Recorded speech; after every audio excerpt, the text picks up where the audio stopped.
নমস্কার বন্ধুরা। আমরা সাধারণত এক্সেলে যদি আমরা প্রোটেক্ট করি, সেই প্রোটেক্ট করার জন্য আমরা সেখানে পাসওয়ার্ড দিয়ে থাকি।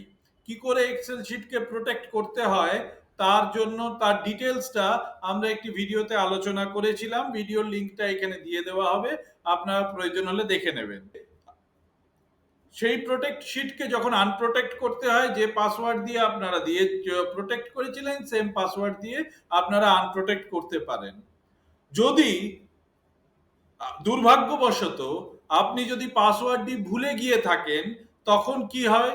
তখন সাধারণত আপনি কন্ট্রোল এ দিয়ে ওই টোটাল শিটটাকে সিলেক্ট করেন, কন্ট্রোল সি দিয়ে সেটাকে কপি করেন এবং অন্য একটি নতুন শিটে সেটাকে পেস্ট করেন, যার ফলে সেই শিটের যত ফর্মুলা আছে যেটা সেটা সব মুছে যায় এবং আপনার কাজ করা একটা দুর্বিষহ হয়ে ওঠে।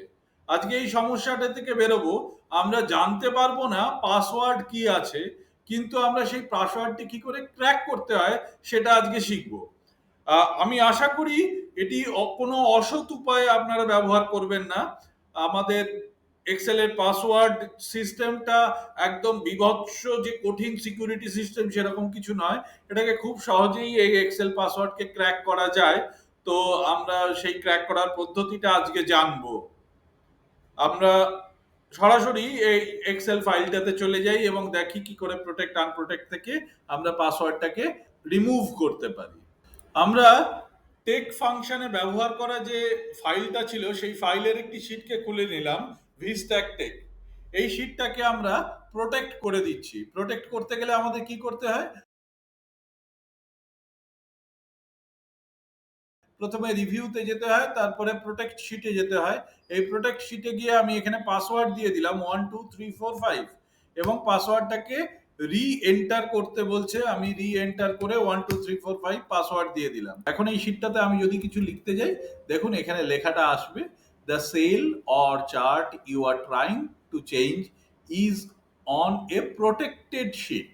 মানে যে সেলটা বা চার্টটাকে আপনি চেঞ্জ করতে চেষ্টা করছেন সেটা একটি প্রোটেক্টেড শিটের মধ্যে রয়েছে। To make change unprotect the sheet, এটাকে চেঞ্জ করতে গেলে আপনাকে শিটটাকে আনপ্রোটেক্ট করতে হবে। You might be requested to enter a password, আপনাকে হয়তো কোনো একটি পাসওয়ার্ড দিতে বলা হতে পারে। এবারে ফাইলটাকে আমি সেভ করে বন্ধ করে দিলাম। এখন আমরা যদি এই ফোল্ডারে আসি, সেই ফোল্ডারে আমি একটি মাত্র ফাইল রেখেছি, টেক ফাংশন। এই ফাইলটিকে আমি কিছুমাত্র টাচ না করে এটার পাসওয়ার্ডটাকে ক্র্যাক করার জন্য আমি একটা কাজ করি, এটাকে প্রথমে কপি করে আবার একটি ফাইল তৈরি করে নিই। টেক কপি বলে আবার একটি ফাইল তৈরি হয়ে গেল। এইবারে দেখুন এর একটা এক্সেলের একটা এক্সটেনশন আছে, এটা হচ্ছে XLSX। এই এক্সটেনশনটাকে আমি চেঞ্জ করে দিলাম জিপ বলে। এই জিপ বলে যদি আমি এই এক্সটেনশনটাকে চেঞ্জ করে দিই, তাহলে আমার এখানে অনেকগুলো ফাইল তৈরি হয়ে গেল, অনেকগুলো ফোল্ডার তৈরি হয়ে গেল। এই ফোল্ডারের মধ্যে আমি যদি এক্সএল এটার ভেতরে যাই, তার ভেতরে যদি আমরা ওয়ার্কশিটের ভেতরে যাই এবং শিট নাম্বার 5 যেটাকে আমরা পরিবর্তন করেছিলাম, সেই শিট নাম্বার 5টিকে আমরা এখন চেঞ্জ করব। তাই এখান থেকে এটাকে কপি করে আমি বাইরে যেখানে আমার মূল ফাইলটি রয়েছে সেখানে আমি পেস্ট করে দিলাম। এবারে আমি এই শিট 5 এর ভেতরে এটাকে ওপেন করলাম, XML ফাইলটিকে, এবং এটাকে ওপেন করার পরে এটা আমার এখানে নোটপ্যাডে খুলে গেল। আপনি অন্য কোথাও ওয়ার্ডপ্যাডেও খুলতে পারেন, আপনার যেরকম সুবিধা সেইভাবেও খুলতে পারেন। এখানে আমি প্রথমে সার্চ করলাম, লিখলাম, সার্চে লিখলাম প্রোটেক্ট। প্রোটেক্ট বলে সার্চ করাতে দেখুন আপনার কাছে একটি জায়গা দেখা গেল যে শিট প্রোটেক্টের একটি প্রোগ্রামিং এখানে দেখা যাচ্ছে। সেই প্রোগ্রামিংটা যেখান থেকে শুরু হয়েছে এবং যেখানে গিয়ে শেষ হয়েছে এটা আপনি দেখলেই বুঝতে পারবেন। একটা গ্রেটার দ্যান আর লেস দ্যান চিহ্ন দিয়ে এটাকে আটকে দেওয়া হয়েছে, এটি বন্ধনীর মতো ব্যবহার করা হয়েছে।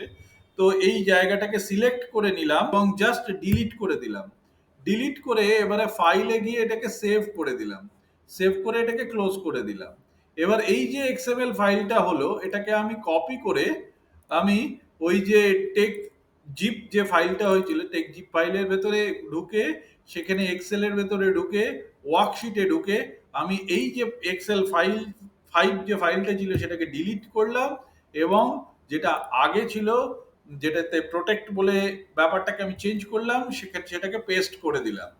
এবং আমি এবারে আবার আনপ্রোটেক্ট যেখানে শিটটা ছিল সেখানে আমি গেলাম, এবং জিপ বলে যেটা লেখা আছে সেই জিপের জায়গায় আমি আবার XLSX লিখে দিলাম, এবং এটা একটা আপনার আগের বারের মতনই চাইবে যে আপনি কি ফাইলটাকে চেঞ্জ করতে চাইছেন, ইয়েস করে দিলেন।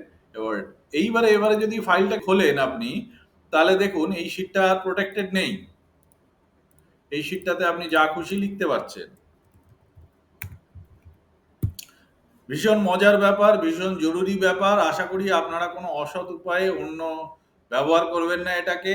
তো এইভাবে পাসওয়ার্ড ক্র্যাক করা যায় এক্সেল শিটের। আশা করি আপনাদের ভিডিওটি ভালো লেগেছে এবং আমি জানি এটি আপনারা আপনাদের কর্মক্ষেত্রে বা আপনাদের যে কোনো কাজে এটিকে ব্যবহার করতে পারবেন। তাই দয়া করে আমাকে আরো অনুপ্রেরণা দিন, যাতে করে আমি আরো এরকম সুন্দর সুন্দর ভিডিও বানাতে পারি। চ্যানেলটি সাবস্ক্রাইব করুন, লাইক করুন ভিডিওটি, এবং আরো 5 জনের কাছে ছড়িয়ে দিন এটাকে শেয়ার করে। Thank you.